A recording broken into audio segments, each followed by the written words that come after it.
नमस्कार दोस्तों, स्वागत है आपका स्टडी पर सक्सेस में।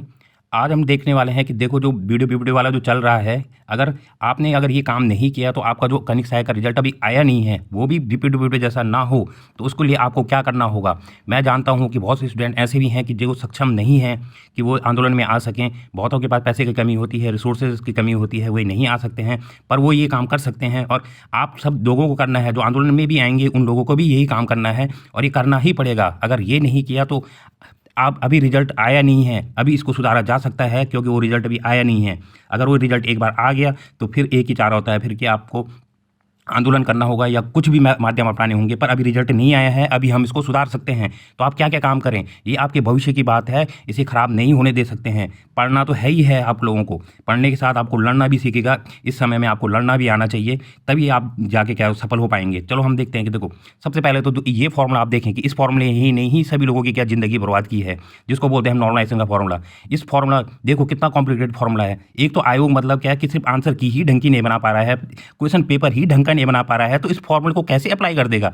इस फॉर्मूले में अगर एक भी स्टूडेंट के साथ छोटी सी भी 0.5 की मिस्टेक भी हो जा रही है तो वो सीधे बाहर हो जाता है। उसके सालों की मेहनत इस घटिया से फॉर्मूले के चक्कर में उसकी सालों की मेहनत क्या होगी, बर्बाद हो जाएगी। तो ऐसे फॉर्मूले को आयोग कैसे अप्लाई कर पा रहा है जब वो एक आंसर की ही नहीं बना पा रहा है। सबसे बड़ा क्वेश्चन तो हमारे पास आयोग के पास यही है। इस फॉर्मूले को देखने से ही डर लग रहा है कि कितना बड़ा फॉर्मूला है। इतने लाखों स्टूडेंट का अगर आपने नॉर्मलाइजेशन करना है तो एक के साथ 0.1 की गलती भी हुई तो वो तो सीधे बाहर हो गया। उसकी 5 साल की या 6 साल की मेहनत क्या हो गई कि सारी बर्बाद हो गई। तो ऐसे फॉर्मूले को हम बिल्कुल क्या करते हैं, नकारते हैं, और ये कभी अप्लाई नहीं होना चाहिए।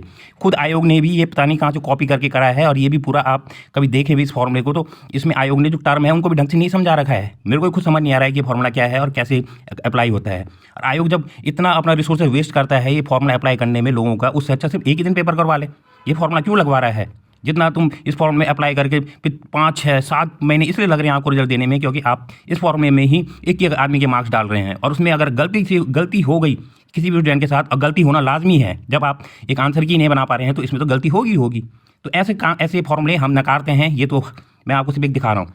दूसरा, कल बहुत से स्टूडेंट थे बोल रहे थे कि सर की ये नॉर्मलाइजेशन की प्रक्रिया यूकेपीएससी में होती है।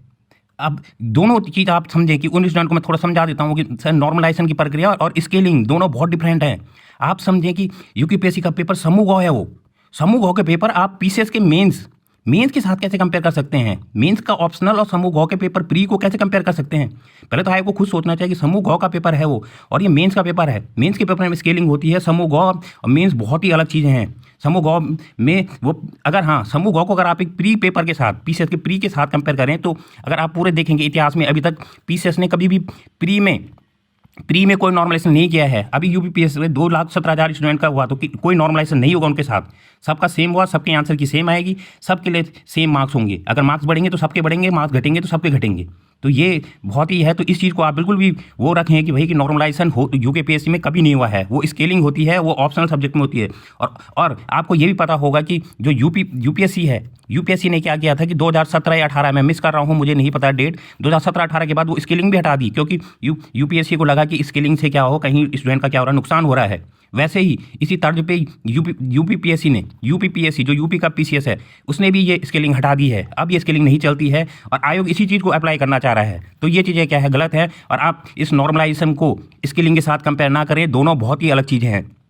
अब मैं आपको बताता हूँ कि आपको क्या करना है, अपने हक की लड़ाई के लिए क्या करना है।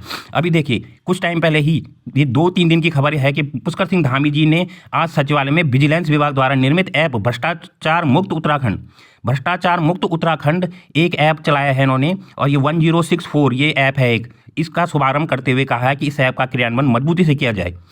तो इस ऐप को ढूंढने की कोशिश करता हूं कि जो अभी परसों ही उन्होंने ऐप बनाया होगा, और अगर उस ऐप का लिंक मैं आपको दूंगा, और उस ऐप ने आप अपने ग्रीवेंस या अपनी परेशानियों को जरूर रखें कि बीपीडीओ को भी ये विजिलेंस जो ऑफिसर हैं इसको भी क्या रहे ध्यान में दें और इस पर कड़ाई से निगरानी करें, ताकि ये जो ऐप है, ये ऐप से पुष्कर सिंह धामी जी ने ही किया है, तो ये खबर कहीं ना कहीं धामी साहब तक भी पहुंचेगी।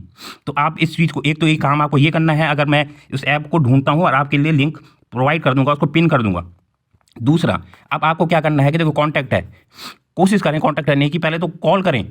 जब आप मैक्सिमम से मैक्सिमम कॉल करेंगे आयोग को, तो आयोग को लगने लगेगा कि हाँ भाई उन्होंने गलती की है और उन्हें इस गलती को सुधारना है। दूसरा, तो मेल तो आप कर ही सकते हैं घर से बैठ के हुए। एक स्टूडेंट क्या है, अपनी सारी प्रॉब्लम लिखें कि सर मेरे 70 मार्क्स थे, मेरे 65 हो गए, मेरे 74 मार्क्स थे, फिर भी मेरा सिलेक्शन नहीं हुआ है। और मेरे साथ के ऐसे स्टूडेंट थे जिनके मार्क्स 74 थे, उसके 78 हो गए और उसका सिलेक्शन हो गया। ऐसा कैसे? तो आपको ये मेल करने होंगे, एक मेल नहीं करना है। आप एक स्टूडेंट कम से कम 3 या 4 5 मेल करें। आयोग के पास इतने मेल पहुंचने चाहिए। लगभग 2 लाख स्टूडेंट हैं ये पेपर देने वाले। अगर 1,50,000 स्टूडेंट थे, उनमें से 800 बच्चों का ही सिलेक्शन हुआ, उनको छोड़कर 1,40,000 स्टूडेंट ऐसे हैं। तो 1,40,000 का अगर आप 4 गुना भी मेल करेंगे तो कम से कम वो 13-14 लाख जितने भी हैं, 5-6 लाख आप जितने भी मेल जाएंगे आयोग को, तो आयोग तब सतर्क होगा, तब आयोग की आंखें खुलेंगी। नहीं तो आयोग की आंखें नहीं खुलेंगी। और आपको सिर्फ एक मेल करना है और ये मेल करना ही पड़ेगा आपको, क्योंकि आपको अपनी लड़ाई लड़नी है तो करना पड़ेगा। दूसरा, आपको क्या करना है, देखो एक ये आज ही आया है कि रिजल्ट ऑब्जेक्शन करें। सभी लोग रिजल्ट को ऑब्जेक्शन करें। और रिजल्ट को देखो ऑब्जेक्शन कैसे करना है, मैं आपको दिखा देता हूँ थोड़ा सा। कि आप इस वेबसाइट में जा सकते हैं और यहाँ पे आप देख सकते हैं यूकेपीएससी में सेकेंड आप देख सकते हैं यहाँ पे कि समूह के अंतर्गत विभिन्न संबंध में अब आपको यहाँ पे रिजल्ट को क्या करना है, ऑब्जेक्शन करना है। आपको रोल नंबर डालना है, शिफ्ट डालनी है, अपना रजिस्टर मोबाइल नंबर डालना है, कैंडिडेट नेम डालना है, कैंडिडेट फादर नेम डालना है, ऑब्जेक्शन लिखना है। देखो ऑब्जेक्शन में क्या लिखें, सीधे ऐसा लिखें कि सर मेरे जैसे कोई किसी स्टूडेंट के, जैसे गर्ल्स है, उसने लिखा कि सर मेरे 68 मार्क्स हैं, फिर भी मेरा सिलेक्शन नहीं हुआ है। और मेरी पाली में किसी स्टूडेंट के 67 मार्क्स थे और उसका सिलेक्शन हो गया है। ऐसा कैसे हो गया है, हमें प्लीज़ इसको बताने की कृपा करें। आप अपना पूरा लिखें, विस्तार से लिखें। यहाँ पे 405 वर्ड में मिलेगा आपको, पूरा लिखें आपके सर मेरे 67 मार्क्स थे और दूसरे भी स्टूडेंट के भी 67 मार्क्स थे, शिफ्ट भी सेम थी, पेपर भी सेम था, उसका सिलेक्शन हो गया और मेरा नहीं हुआ। और क्यों नहीं हुआ है, हमें इसका जवाब चाहिए। तो आप सभी को इसमें क्या करना है, अपना अप्लाई करना है। मैं भी आपके लिए एक ऐसे ही उठा के इसको भी ऑब्जेक्शन करूंगा और साथ में मैंने भी मेल कर दिए हैं आयोग को, और आप भी मेल करते रहें। एक मेल नहीं करना है, आपको 5-6 मेल करने हैं। इसके अलावा देखो, इसके अलावा और क्या काम करना है आपने, कि जितने भी स्टूडेंट हैं जो सक्षम हैं, तो ये आपको पता है कि 13 तारीख को क्या हो रहा है, 13 अप्रैल को यहाँ पे देहरादून में क्या कर रहे हैं, आपका एक ये चल रहा है। जो लोग सक्षम है, बस वो बहुत से स्टूडेंट की मैं समझता हूँ कंडीशन की उनके पास इतना धन नहीं है, रिसोर्सेज नहीं है कि वो इस आंदोलन में आ सकें, पर वो वर्चुअल माध्यम से जुड़ सकते हैं। आपको पता है आजकल जूम कॉल चलती हैं। आपका कोई तो दोस्त होगा जो देहरादून में होगा वहाँ पे, और आप उस समय क्या है उसके साथ जूम कॉल पे या वर्चुअल कॉल पे या वीडियो कॉल पे जुड़े हैं, साथ में रहें उसके, ताकि जो भी वहाँ पे जो आपका जो भी लीडर होगा, लीडर आपके पास बहुत है, लीडरों की कमी नहीं है। आप लीडर बोल रहे हैं तो लीडर आपके पास है, जो पीसी पंत साहब जी भी आपके पास लीडर बन रहे हैं, आपके पास जो कांडपाल जी हैं जो बेरोजगार युवा मंच के हैं वो भी आपके लीडर हैं। तो लीडर की कमी नहीं है आपके पास, बस आपको उन लोगों का साथ देना होगा इस लड़ाई में। आपको चाहे वर्चुअल माध्यम से जुड़े, आपके रिसोर्सेज नहीं आ सकते हैं, कोई दिक्कत नहीं।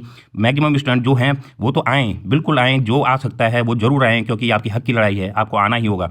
मैंने ये पिन कमेंट भी किया था अपने पुरानी वीडियो में कि बुधवार को परेड ग्राउंड में सभा बैठक है। ये रेखा चौहान जी का कमेंट है कि जिन बच्चों का सिलेक्शन वीडियो में नहीं हुआ है कृपया बैठक में भाग लें और अपनी बात आयोग तक रखें और इस नाइंसाफी के खिलाफ क्या है, लड़ें। तो आपको ये 3-4 काम करने हैं। एक तो ये जो आ सकता है आंदोलन में, नहीं तो वर्चुअल तरीके से जुड़े। दूसरा, आपको क्या करना है, ऑब्जेक्शन सभी स्टूडेंट को क्या करना है, रेज करना है। अगर नहीं करोगे आज रेज, तो आपका जो कनिष्ठ सहायक का पेपर है वो गलत आएगा, वो वैसा ही आएगा जैसे वीडियो जैसा आएगा। कनिष्ठ सहायक का रिजल्ट सुधारना चाहते हो तो आपको आज ये करना पड़ेगा। आयोग डर कर उस कनिष्ठ सहायक के रिजल्ट को सुधार कर ही आपको देगा, ये 100% गारंटी है।